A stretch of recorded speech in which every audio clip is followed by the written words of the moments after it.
Hey everybody, welcome to today's show. We're excited to have a real guru with us today, and we can't wait to hear what he's got to say. We're going to talk about buying a business and starting one from scratch and all the trials and tribulations that go with that, including delegating of staff, management, different locations. I'm Karen. I'm a CPA, entrepreneur with big ideas, and I'm the mom. I'm Cadie. I'm a payroll specialist, business owner, and detail-oriented person that makes things happen, and I'm the daughter. Welcome to Cheers to Business. Hey everybody, we are excited to have our first guest on the show, and today we have Noell Broughton, who I think Karen will agree with me. He is the bar and restaurant guru. Oh, absolutely. You think of a bar or restaurant, Mobile, Baldwin County, why do you think people refer to you as that? Well, I can say this. I've been called worse. That's for sure. I was 23 years old when I opened my first restaurant. I put myself through college, bartending, and I really realized that that's what I wanted to do. You know the industry. I knew it. Well, it was kind of thrown at me, but I loved it. I absorbed it, and I took it and ran with it. But, over the past 23 years, the trials and tribulations have been an adventure. They haven't all been great, but, somehow you find a way through it. So 23 years later, I believe I have 8 right now. You probably know that more than I do. How many have you had throughout the years? I'd say probably 15 or 16. Hey, I've got a question. In one of our past shows, we were talking about how to start a business, and we did franchising. Well, you've done the other two of starting from scratch and buying existing business. Can you talk a little bit about that and the difference between them? Starting a business from scratch, it's kind of hard to say where it comes from because, you have this yearning inside you that you want to do something. And, every time I've done another one, it's like it's been in the back of my mind that I'm trying to find this place and where is the right place. Does your gut tingle? It does. I know. It does. No, it's true. It's true. And I tell you another thing is that when I see a place and then sometimes I might not think it's right. But then I have this now in my mindset is if I don't do it, somebody else is. Therefore, it gets me moving and motivated to get into that spot. It's exciting. It's a challenge. It's super exciting. It's super exciting. And not to be, it's hard. It is hard. Well, I can't even imagine having that many different, and I don't mean locations because it's not the same. They're not the same entities, but separate organizations completely. I just have my one office, and we've thought about opening another one down the road, but finding the people to man that where you're not. How do you do that? Were you guys friends or did you find them? Well, it's a little bit of both, but first of all, that is truly, which I know y'all agree with me, the hardest part. Finding people you can trust. And especially, in my industry, well, not to say that it's not in every other one, but there's just so much opportunity to lose or for theft or for, somebody just not doing it right. Free shots. Right. Oh, yeah. Which is one of my favorite things, by the way. Well, then if something does happen, you feel like a trust has been broken because you've been relying on this person. It's a personal industry. Gets very personal. Well, and, I started out hiring friends. I would tell you, I'm fortunate enough that none of those ended badly. And as a matter of fact, some of them I had working for me for 10 plus years. See, I'm in business with some family. Yeah. The other right hands that I have, those weren't family or friends. And I'm kind of glad. Right. Now that I've matured in business and I've moved as far as I have, I'm glad that I'm away from, well, actually, I've gotten to the point now where I don't do any hiring and firing. I have managers that do that, which takes all that personal load off of me. Absolutely. Can you imagine not having to do that? And the last couple of times, I'll tell you this, that I hired friends of mine, that applied for a job, I called them, they applied and I called them and I said, hey, look, I'm just making sure we're on the same page because I'm not going to be the one to hire you and I'm not going to be the one to fire you. Yeah. So I don't call me anymore after this. That's just how that works. I tell people in the interviews that I'm not your friend. I'm not coming to your kid's birthday party. If your spouse, kids, and mom die, I'll go to the funeral and put flowers. But other than that, we don't do Friday nights. You have your friends, I have my friends. See, and I kind of have a different approach. Wow. And let me say this. In my industry, here we are in the restaurant and we're in the bar, so it's almost like your work and your social life is about the same. So it's a little bit different. Yeah. On my end, Well, hanging out once it closes. Right, and everybody, and so, it's, I've always said that for as long as I've been doing this, that it's definitely a different circumstance than anything else. It doesn't mean that I don't care for them. We do 1:30 on Fridays, 4:30, many times as we can, and we do those kind of social things. But it's to clear the page, on the same page at the beginning that this is a business arrangement. It doesn't mean I don't care about them. Right. I care about a lot. But in the fields that I'm in the CPA world, it has to be about business because we're taking care of too many people's businesses. So I think it's funny, though, to get back kind of what you were talking about in the industry. Karen, you were a bartender. Weren't you? That's how I got Well, through and college. so I waitressed in college, but I only lasted 2.5 months. Oh, I loved it. It was I what had more happened? fun. People were mean. They're so mean. I would be so nice. Somebody left me half of $1 bill one time. And then they must have sucked. No, I was forgetful, but I was nice, you know. I was but forgetful. and then they Pretty key. accused me of putting salt in their water, so it just was not for me. No. Did you? I think leaving half $1 bill is probably the worst thing you can do to somebody. Is that worse than leaving a penny? Yes, I think so. You can do something with that penny. Yeah, I'm pretty much. You took the time to rip it in half real slow. Like You are so bad. there You get this. there's some effort. Good luck. I mean, you I've never told me that story. yeah, that was not fun. Wow. So as far as, we say bar, restaurant, guru, I would love to hear the difference between a true bar, a true restaurant, and then the merge of the two. When I say this, I don't want to say that bars are easy, because they're not, like you said, for all the reasons we kind of semi-touched on before. But when you factor food into the equation, it becomes a different bird. The health department? Oh, well, not just that. I mean, food cost mainly. It would be simple if you had 5 things on the menu and they all came in a bag and you threw it on the plate and weighed it and it was great. But that's just not how it is with ingredients and all the, the specifics of a menu. It really makes it difficult. Even from the labor side of it, like you and I have been through, you can pay the bartenders $5 or $2.13, whatever a tip employee gets. That should be a whole nother show. I want to touch on that for sure. But getting to $15 an hour to and depending on the caliber of a restaurant you have, then you got to hire a chef. And man, I don't know if you ever worked with one of those. But there's another show. I'm just kidding. I got chef friends out there, and I love them all. It really does. It changes the dynamic of it all. Just being a bar to. If my preference, I really love the restaurants. Because they are way more challenging for sure from every aspect. Why do you think so many restaurants fail? Well, they fail quick. I think too. location. Management? That's tough, and I've always said this about a location, because I've gone into places that have not succeeded, and then I succeeded. I'm not saying that I'm the best. That's why he's the guru. Y'all know what I'm saying. But and so therefore, I kind of threw that location thing, out as being the problem. But I think mismanagement. Mismanage is such a broad term, but it kind of covers it all. I mean, if somebody's not controlling the food, somebody's not controlling the liquor, and somebody's not controlling the labor, you're not winning. But I think that's one thing that makes you the guru, is that you take care of business. And I've seen you do it. Well, and thank you. I don't know if you cook, but I've heard many times people saying, "Oh, I make the best whatever dish. I'm going to open up a restaurant." And it's not like that. No, it is not. And when you open one, you're married to it. Oh, you are married to it. It took me a long time to be able to venture out.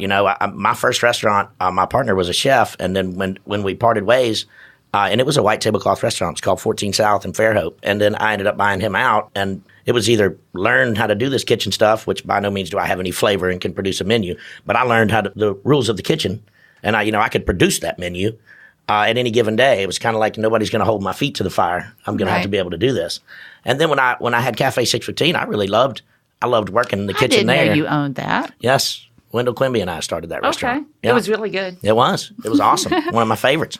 I loved working in the kitchen there, but I started out as a bartender, and I love the functionality of a restaurant. I love being in it. I love being in the kitchen, being in the front. It stresses me out. Well, and but it's fun.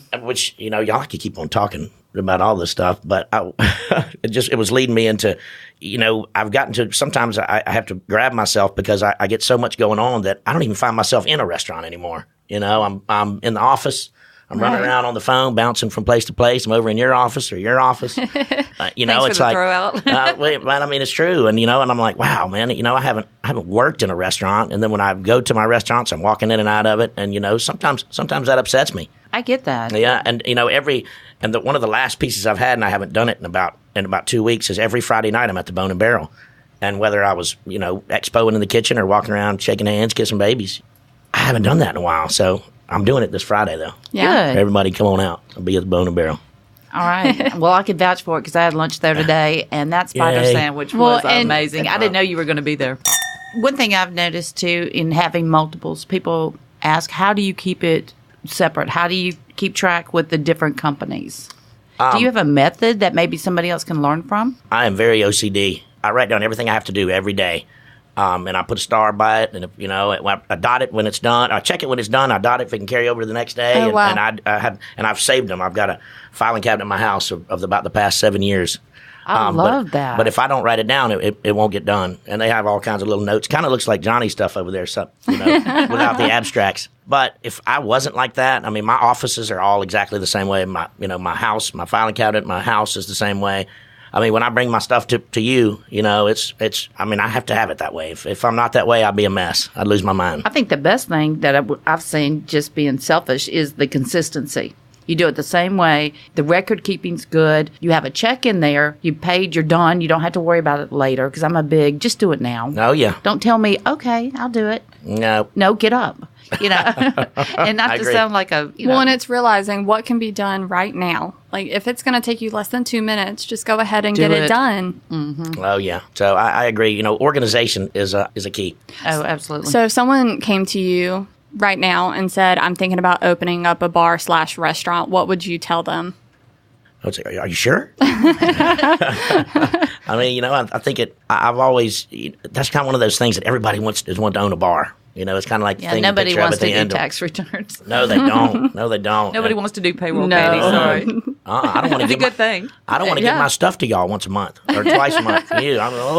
You better be in it to win it. Like Johnny was saying earlier, you can't just open it up and let it go. You have to got be married there. to it. You have to be married to it. You have to be there. If you're not married to it, you better find some really good people that you trust. And one thing about a bar is usually bars are late night. So if you're gonna have to adapt to that lifestyle if you're gonna lock into to the bar. But you kind of because nobody's there at noon. Let me tell you, you're gonna have to be there at midnight. And in Mobile later than that. Yeah, why is that? Why? Because, I'm a grandmother. I like to go to bed at 10 p.m. But if me and my husband go out, things really don't start kicking until, midnight. Why is it so late? You know what? That is a very good question because I have been fighting that downtown. I've been trying to fight doing live music for as long as I had. I wanted to start it earlier, and I remember back in the Monsoons days, it used to start at midnight, and then I've kind of pushed it back to with the Brickyard. I really forced it at 10 o'clock, and and the Brickyard when the music starts at 10 o'clock, it's not full till midnight. I have a theory. Because they don't want the real grandmothers coming down there. They know we're already in bed. But the liquor license in Mobile are not required to close. So I think that's really been a really cool thing for Mobile. It's kind of Mobile's mystique. So no, right. So no more like at 2 a.m. No, last call. Depending on your liquor license, the only time you would be forced to close is if you had a lounge license and you close at 2 o'clock on a Saturday, and that's just from 2 to 10. Interesting. Correct. I think that's great. We don't need to do anything to change that. There's not many times that I'm embarrassed. And one time I asked you a question, and when you gave the answer, I was actually embarrassed. And I said, hey, I know somebody who's done liquor licenses for these years and years and years. They can help if you ever need it. You kind of laughed and you said, I know everything about liquor licenses. That's when I knew you were the guru. I do. As a matter of fact, and there's so many steps. And if you were just to get a liquor license for your first time, there's so many steps you jump through. There's so many hoops with the state and then the city. There's 2 separate applications. There's a court date with the city. With city council. It's very tedious. You got to go to the county and go to the map room. And I know Geneva over there. I'm shooting her a text, send me my stuff. So I've jumped through all those hoops, and I do all these nonprofit liquor licenses. If for somebody that was just starting out trying to get a liquor license, that's why I've offered my help many times. I'm like, let me know if I can help you, and most of the time they try to do it on their own, and then I can see 8 weeks later it's like, hey man, you'll probably have a lot of people reach out after this. I'd be happy to for a phenomenal fee. That's another business. Oh yeah, I love to help anybody any way I can. Hey, Noel, if you don't mind, I'd like to step back for just a second and touch on something that Cadie and I have been talking about in other podcasts, and that's having the people around you that have the strengths to either do what you want when you're not there, have the same values, but take some off your load. Can you tell how some of that things you've done that have helped you? Yes. I will tell you this. I hate to say that I'm a control freak, but I like to know where everything is and what's going on with it. In the beginning, I handled all of it, and I refused to let anybody else in. It's hard letting go. It is. And with that being said, letting go was the hardest thing to do. Finding good people is key. And like we talked about, where you find them, whether or not be friends or you kind of have to feel them out. It's really good to pull from within.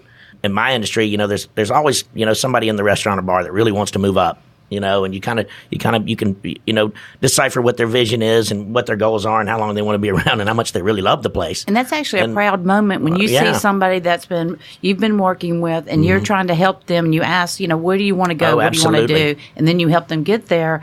To see that pride they take in themselves. Oh, it's absolutely, and that kind of goes both ways. You can see the joy and the pride moment in them, but to be able to walk up to somebody and offer that to them is a moment too. Absolutely. So delegating authority is tough, but once you find those people, and then just define their job description, you kind of have to let them go. Yeah, let them go with it, and then kind of assess the situation on a weekly basis. And I have weekly meetings every week. I do Mobile meetings on Mondays, and I'm in Fairhope on Wednesdays, and I meet with everybody, and we talk about it. And I do miss everyone every now and then. I missed last week in Fairhope, so I was there this week, and we caught up we did our labor cost and did all that stuff. But, those things are crucial, and especially having all these other places, I don't want anybody to feel like I'm slighting them. Like Noel's not been here. He doesn't care about us anymore. We're the stepchild, which is definitely not the case. I have made that mistake. Yeah. I let go too fast, too early, and you can tell, you can start to feel the momentum, and it goes down. Right. And so you have to step back in, and then I agree. You have to watch how being too authoritative. Right. You got to get some sort of morale booster in there and make everybody like, I still love y'all. We're all good. It's a hard balance. Well, because especially in the beginning phases, when you're trying to grow the business, you are out and about trying to gain that new business, make those connections, but then being out of the office for so much time. But another part of it is that I think you can do this job. You're not sure how far somebody can actually take something. So you want to back off and kind of gauge what their vision is and how they're going to take it there. But if you back off and just hands up, it's yours, baby. Well, and it doesn't work. You judge them by their initiative. What are they doing on their own? If they've been at the job, they know the things that need to get done. If they're doing these things without being told, keep her. Oh, totally definitely. Agree. Well, and some people don't want to move up. Some people are perfectly content in the position that they're in. I've had people decline me. No, I'm only here for another month, man. I'm out of here. Gosh. Well, no more good shifts for you.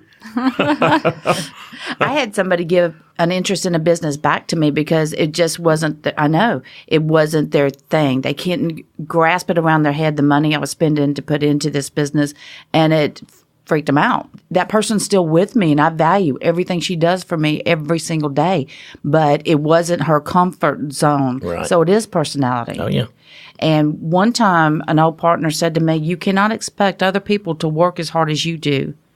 Not everybody's going to be that way. This person's going to leave at 5 no matter what's on her desk. Agreed. But if she brings value to you during the day, she's a keeper. Do they bring more good than bad? Well, that's what needs to be decided. But, I don't think there's a hasty decision involved in there. Because once again, you don't want to lose anybody that's half-assed good. So not in this day and age. When you're promoting these people or when you're getting the managers in place, are you the one actually training them? Or what is your training process in this industry? Wow. Well, that's a good one. I would like to say that, the minute, when we go to promoting somebody, that they really already know what that role is. So, and then it would just be defining the details. I need this paperwork done like this. I need these reports like this. This is Cadie's number. Send the payroll to her. Thanks. Just little things like that. Or if somebody that's moving to a bar manager, they need to know where the spreadsheets are. They need to know where what the par levels are, and things like that. So I don't necessarily have this class. We're not sitting them down and doing a an instruction manual. Right. Do you think you're good at training? That's a good question too. I would think so. I approach all those things, from, I've been doing this for so long. So, I'm not telling you what the book is teaching you. I'm telling you what I know. Right. So this is how it gets done. That's so much more concrete. Oh, yes. I totally agree with that. And that's why I kind of lay that foundation there. I've been doing this for so long. This is exactly, I didn't read about this. This is what happened. It's life. Oh, yeah. This is it. It's the trials and tribulations of the restaurant bar guru. I love that. You're going to have your own podcast before you know it. That's funny. So in the beginning, you said, here's the spreadsheet, here's what you do, and I assume there's a lot of guiding. So at what point do you kind of push them out of the nest, so to speak? I kind of push them out right there at number one. It's like, here you go. I mean, you're not going to give everybody the keys to the promised land and give them the opportunity to drive it into the ground. Right. So, it's just like, here you go, do it. And then, like I said, we meet every week. So, we can assess the situation at the end of the week and see what happens and see what needs to be done better. Perfect. I love the push. There you go. People do better when they're pushed a little. I don't want to hold anybody's hand. I mean, we're grown-ups here. I love that. That's when we find out if they are a grown-up. Yes. But, I'm not really sure that I'm a grown-up myself. That doesn't mean we have to act like one. You are correct. Katie always tells me, will you please act your age? Hey, I want to give a big throw out to Brooke at the Donkey Market who provided today's wine.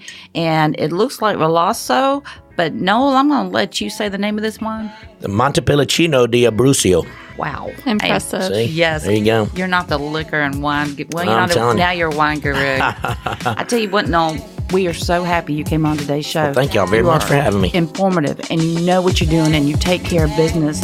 And we are so impressed by people like you. And so for the bar and restaurant guru, you are welcome back. The bar has been set high for the rest of our guests. That's awesome. Thank y'all very much for having me. It's been a blast. I've been looking forward to it. Y'all, thank you so much for listening and being here with us today. I'm Karen. I'm Katie. Please be sure to subscribe to Cheers to Business podcast on iTunes or anywhere else that you get your podcast. Visit our Facebook and be sure to give us a like. And if you have any questions or topics you'd like us to discuss, shoot us an email from the website cheerstobusiness.com.